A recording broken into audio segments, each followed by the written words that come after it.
Mo nga nahingos Kristo, ang dato lisod kay pagsud sa langit. Kinsa maning dato nga yang giingon diri? Kanang dato nga murag ako'y hawod, ako'y magbuot. Ay supak-supak nako, musupak ani pantel ka nako, papatay gid ka. Maunay di kasud og langit. Mga dato gihigugma ang ilang kaugalingon ug ang ilang bahandi kaysa ilang isig katao.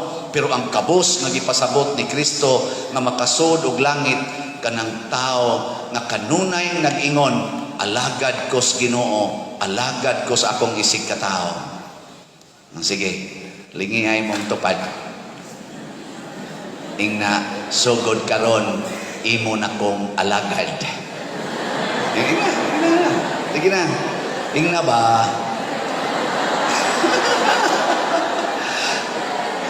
Kaya niingon na ba ang Ginoo? Pala kong Father Joel, good, alagad ba ninyo? Kadungog ba kong Father Joel, inyong gipayaw-yaw, tibok, lagan na nga rin mo. Pag inyong gipakanta dire, o tanawas Father Joel, di ba nindot kig now? Siguro, dyan ko daghan nag-chicks.